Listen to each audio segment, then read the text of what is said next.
In the orbit of Saturn. By R.F. Starzl. The Celestia, gliding through space toward Titan, major satellite of Saturn, faltered in her course. Her passengers, mostly mining engineers and their wives, stockholders, and a sprinkling of visitors, were aware of a cessation of the heavens' apparent gyrations due to the halting of the ship's rotation on its axis. At the same time, the ship's fictitious gravity, engendered by the centrifugal force of its rotation, ceased, so that passengers, most of whom were assembled in the main salon, which occupied the entire midship section, drifted away from the curved floor, whose contour followed that of the outer skin, to flounder in helpless confusion. A woman screamed. A rasping sound, as of metal scraping against the hull, came from one point in the circumference, and here the portholes were obscured by a dark mass that blotted out the stars. An old man, clinging to a luxuriously upholstered chair, and pale with fright, cried, "It's those damned pirates! If they find out who I am, it'll break the company to ransom me." "If the company thinks it worthwhile to ransom you," retorted his youngish, saturnine companion, who seemed less scared than annoyed. Questions darted back and forth. No word came from the control room forward, and little of what transpired outside could be seen through the thick glass ports. The pirate ship loomed over them like a monstrous leech, its bolts sharply etched in black and white by the sunlight from their stern. Beyond that was only the velvety darkness, the absolute vacuity of space that carries no sound, refracts no light. A battle was raging out there, but of that nothing could be seen or heard in the salon. Only a dull, booming vibration through the flyer's hull, made by the rockets in a useless effort to shake off their captor. Of all the passengers, none understood the situation as well as Quirrell Finner. In imagination he followed the desperate struggle that was going on out there, for the men who were selling their lives were his companions in arms, the ship's guard of the redoubtable IFP, the interplanetary flying police who carried the law of white men to the outermost orbit of the solar system. Quirrell bristled, but he maintained his pose of indifference, of the sightseeing passenger who depended blindly on the ship's crew for his own safety.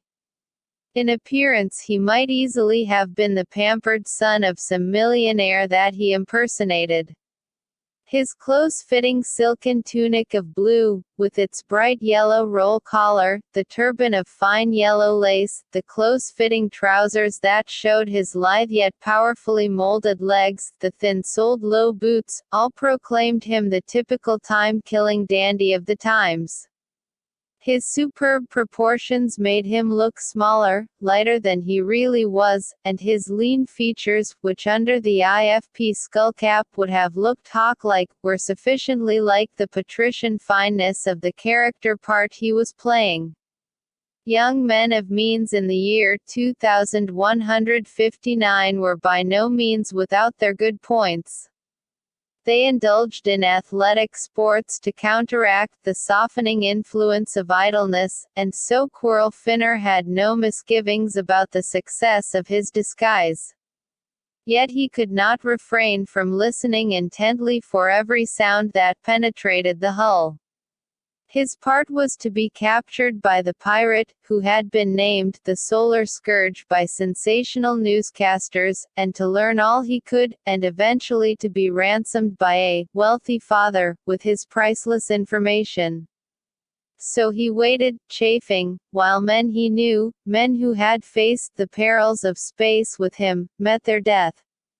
After a time there came the sudden crackling of the airtight bulkhead which separated the salon from the forward sections. Quirrell knew what this meant. The pirates had succeeded in breaching a hole through the ship's skin, and the air of the forward section had rushed into space. It was sickening to think of those brave men up there caught in the suddenly formed vacuum. Long before the bulkhead had ceased crackling, he knew they were dead, and that the pirate crew had entered, wearing vacuum suits, and was even then replenishing the air so the passengers could be taken alive. They had been in the prison hold of the pirate ship for 5 days, terrestrial time. This was nothing like the spacious quarters they had occupied before. A cross-section of their prison would have looked like a wedge with a quarter circle for its blunt end. The curved wall of the great cylindrical projectile, nearly 100 feet in diameter, was their floor, on which they could walk like flies on the inside of a wheel rim. The walls of the room, on two sides, converged toward the top, until they joined the sides of a well-like tunnel that ran from the nose of the ship to its tail, where the rocket nozzles were. A door pierced the tunnel side, and under this door was a metal platform, from which one could either climb into the passage or down a ladder into the hold. A pirate guard held this platform, from where he could peer over the top of a curtain which gave scant privacy to the men and women prisoners on either side of it. On the floor plates, without even the meager comfort of the dried Martian weeds that had been given to the women, sat or lay the men. They showed their dejection, their faces covered with new growths of beard, their clothes crumpled and torn. The only furniture consisted of a long, light metal table on the women's side, securely bolted to the floor. The prisoners were obliged to stand at this when eating their meals. The whole cheerless scene was coldly illuminated by a single light emanating disc just under the guard's platform. Steps echoed hollowly metallic from above. Quirrell wondered if it was already time for the galley boy to bring the immense bowl of hot stew for the noon meal. It was not. It was Moby Gore, the huge and overbearing first mate of the pirates on his daily mission of inspection and prisoner baiting. Quirrell crept further into his corner. It would be fatal to his plan for him to attract the attention of this petty tyrant. It was hard enough to keep away from him, to crush back the almost overwhelming desire to fly at him, fists hammering. Gore came down the ladder deliberately, pausing on the lower steps to look around with his little pig's eyes. His head was set well forward on his thick, muscular neck, so that he had to look out from under his beetling brows in a manner peculiarly ape-like. His heavy face was smooth-shaven, and his blue-black jowls and chin looked painfully smooth. His coarse, black hair was brushed back and plastered firmly to his bullet head. His body was heavy, but moved with deadly smoothness and precision. The customary harness which passed around his naked torso supported a double-barreled ionizing electrocution pistol, and also a short, savagely knobbed riot club. Depending from the belt at his waist were short pants, which displayed the thick, hairy legs with their cable-like muscles. On his feet were thick socks, so that his toes were able to curl around the rungs of the ladder. Satisfied with his quick, darting inspection, Gore now came all the way down. At the foot of the ladder lay an elderly man in the oblivion of sleep. Gore's foot came down on the thin chest. With savage pleasure he bore down, so that the old man's startled squawk ended in a fit of coughing. Gore cuffed him aside roughly, growling, "Old Squiffer! Let that learn you to sleep out of the way." He laughed coarsely when one of the prisoners, with the temerity of anonymity, started to boo, but received no support. Carelessly Gore passed among the prisoners. Here and there he halted, snatching some article of finery or inconspicuous bit of jewelry that he had overlooked before. They shrank from him, only too glad to see him pass on to the next unfortunate. "You, there," Gore rasped, indicating Quirrell with his stubby forefinger. "Come on out there, you." Quirrell hoped that the brutal mate would not hear the thudding of his beating heart, or that if he did, he would take it for fear. He came slowly toward Gore, who was greedily eyeing the young man's brightly colored and valuable tunic. Quirrell came too slowly. "What do you take me for?" Gore bellowed in unreasonable anger. He strode forward, the prisoners scattering before him. His large, knotty hand closed on Quirrell's arm, and jerked, with the intention of whirling this reluctant prisoner across the room. But Quirrell was heavier, and his arm harder, than Gore had supposed. The hand came away, and with a tearing scream, the beautiful silk garment ripped off, ruined, disclosing Quirrell's white and well-knit body. "You done that a purpose," Gore roared, and then his great apace arms were around Quirrell, trying to break his back. But that seemingly slight body would not bend, and, as much as Gore might tug and heave, he could not force Quirrell back. The little pig eyes glared, and there was death in them. Suddenly Gore let go. His hand leapt to the short club at his side, and he swung the weapon in a vicious arc. Quirrell's relaxed forearm met it, sapping most of its force. Yet when it struck his head it seemed to burst like a ball of fire. He crashed against the wall and sank to the floor only half conscious. "Gore! Gore!" yelled the guard from the platform. "'Member how sore the old man was about the last Terry you killed? Better lay off. Shut your damned mug." Gore yelled back. But he gave up his idea of kicking the prisoner, and with a menacing glare for the guard, passed on. As Quirrell's mind slowly cleared, he congratulated himself for his repression. During his struggle with Gore, his hand had come in contact with the butt of the mate's electrogun. He could easily have pulled it out of its holster and turned it against its owner. But this hasty action would not only have assured his own death, but would have destroyed the only chance the IFP had of learning the Scourge's secrets. Gore slowly worked his way to the women's side of the hold. Here, much to the amusement of the guard and himself, he began stripping off their long, flowing robes, disclosing their nude bodies. He seemed to see particular humor to heaping indignity on the older women, commenting coarsely on their shortcomings. The men viewed this with set, pale faces. But none dared to interfere. In their midst was an object lesson, his head swathed in bandages. He had been the first to resent this exhibition, an almost daily event, when the mate's roving eye had happened to alight upon his wife. All at once Gore's careless and derogatory progress was halted, and he stared with terrifying intentness at the girl who had until that day managed to escape his notice. Gore had torn off a nondescript black cape that had covered her head and face, and the golden silk robe she wore. To Quirrell, watching from a space of some 60 feet, her beauty came like a shock. He remembered her as Lenore Hyde, whom he had seen only once before as she emerged briefly from her stateroom. About 5 feet, 6 inches tall, her slim figure was dwarfed by the huge bulk of the mate. Her golden hair tumbled over her slim shoulders, almost to her waist, where a tasseled cord held the clinging silk close to her. Her face, so white that it seemed like silver in that gorgeous setting, was cold and defiant. There was no fear in those deep blue eyes under the straight brows, only loathing and contempt. Gore was not concerned with the personal feelings of his prize.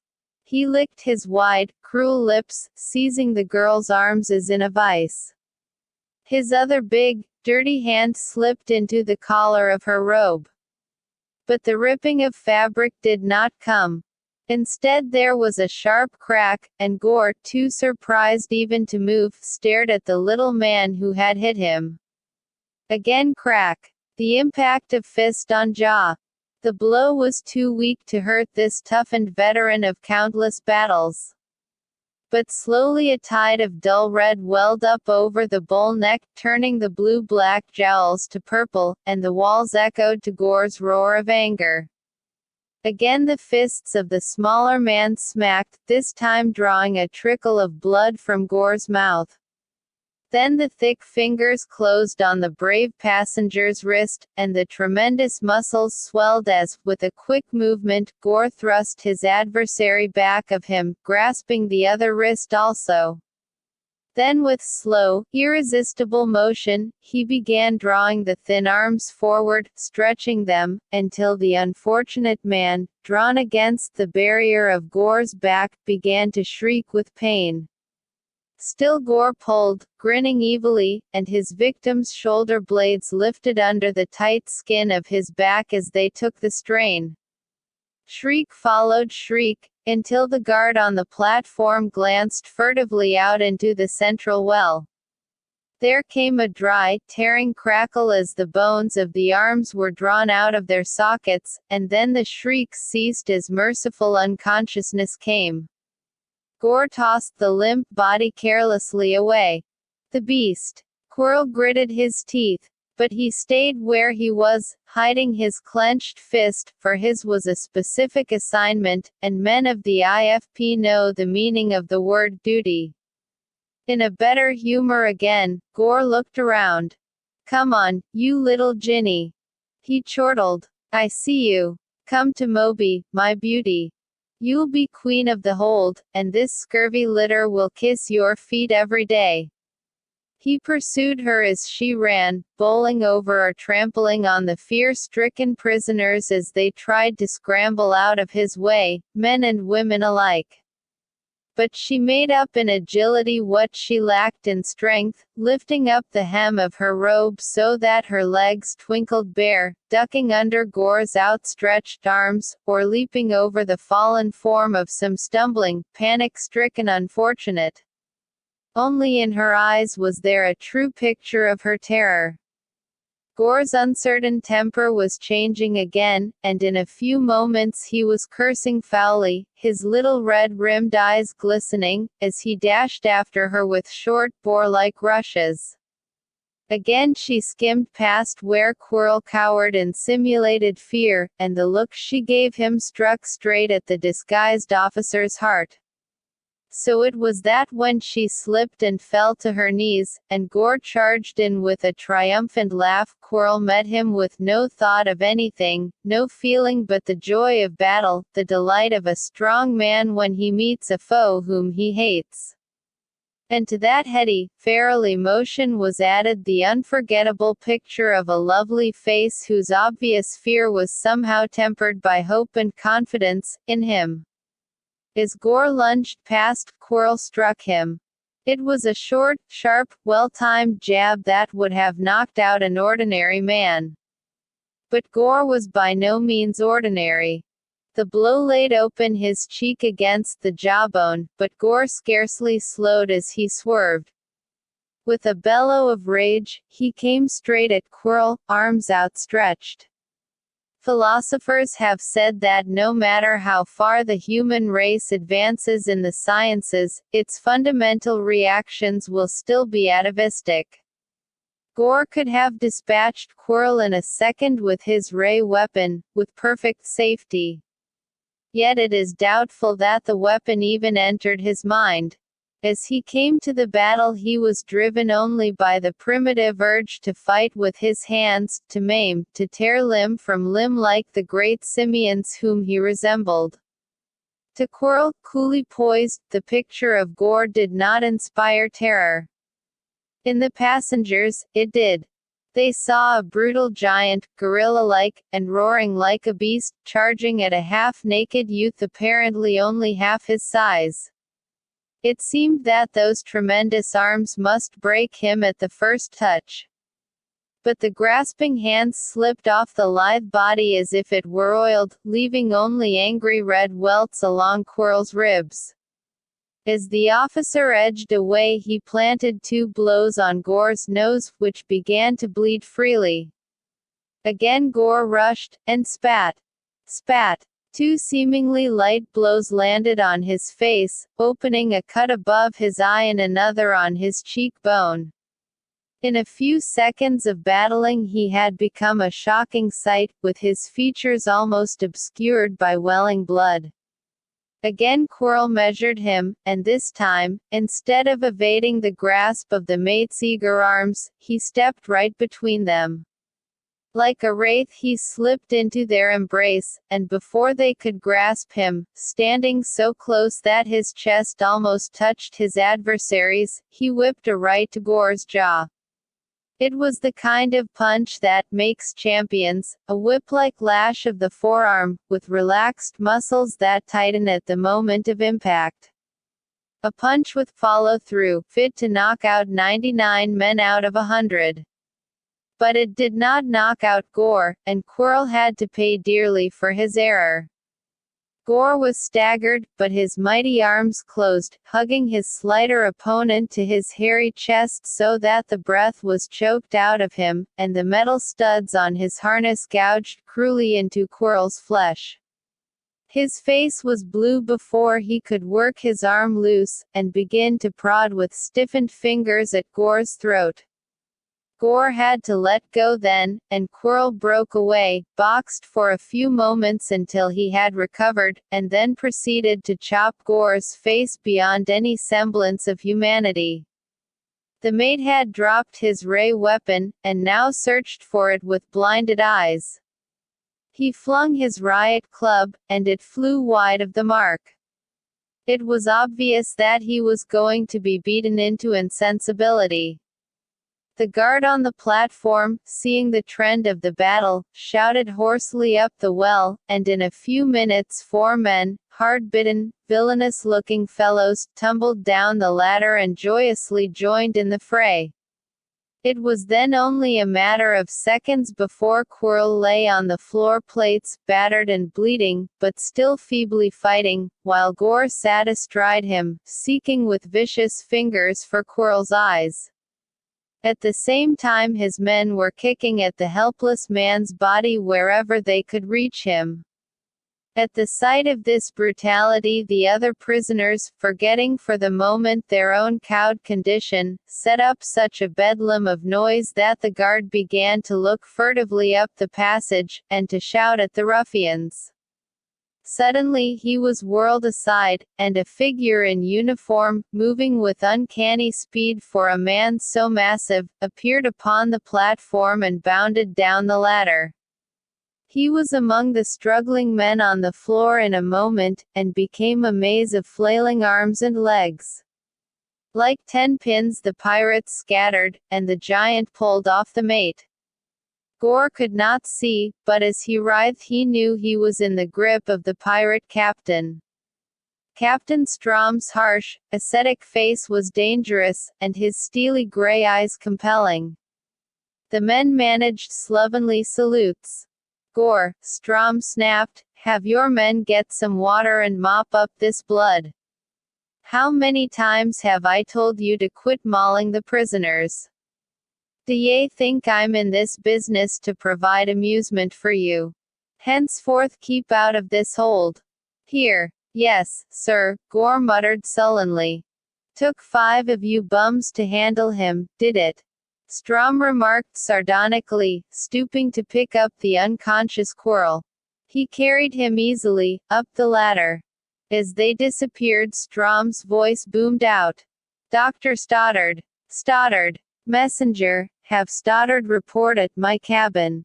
The mate was wiping the blood off his face with a rag. I tried to call her, the guard whined.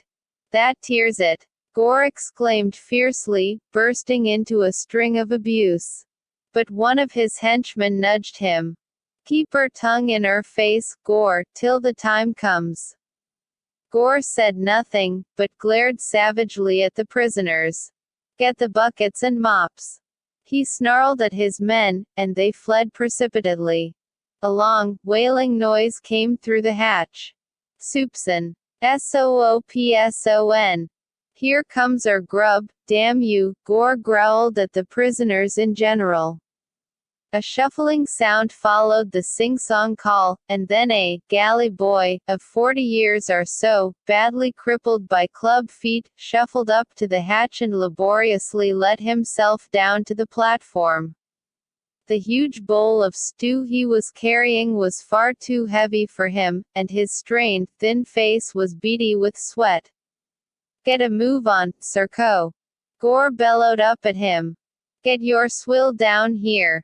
Some o' these swine are goin' short this time, anyway." Serko set the big bowl down at the top of the steps and began to descend backward. Then he resumed his burden. But he was nervous, and had barely started when his crippled feet, far too big for his thin shanks, became entangled. He gave a giddy shriek and fell over backward, landing on his back, and lay still. His pale, freckled face became greenish.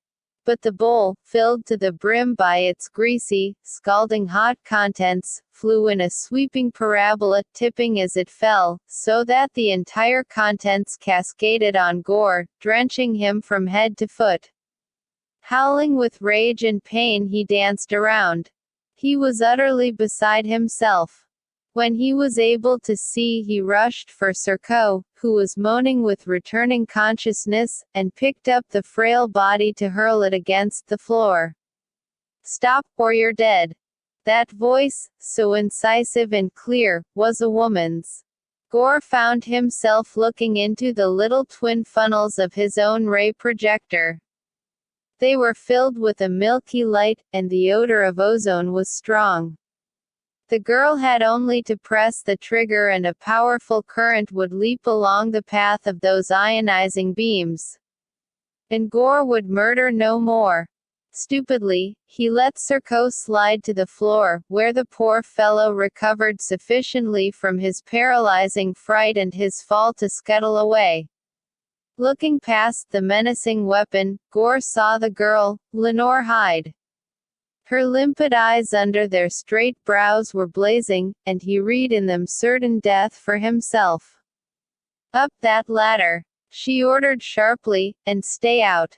Guard, when this beast is gone I will give you this weapon. Now, connect up your skipper." Too surprised to disobey, the guard threw the televisor switch, and in a moment Strom's stern face appeared on the screen. He comprehended the situation immediately. "Do as she says," he ordered brusquely. "Stoddard is coming to take care of that man of hers that Gore beat up." A few minutes later she was tearfully assisting the ship's doctor to put the man with the dislocated shoulders on a stretcher. "Your husband?" asked Stoddard, who resembled a starved gray rat. "My brother," she exclaimed simply. "Want to take care of him." And at her eager assent, he said, "Can't afford to let him die. Your family got money." "Yes, yes. They will pay anything, anything, to get him back safely." The doctor grinned with satisfaction. Memory returned to Quirrell with the realization that he was lying on a metal bunk in an outside stateroom, where he could see the orderly procession of the stars through the floor ports as the ship rotated. His body was racked with pain, and his head seemed enormous. His sensation, he discovered, was due to a thick swathing of bandages. As he stirred, something moved in an adjoining bunk, and Dr. Stoddard's peaked face came into view.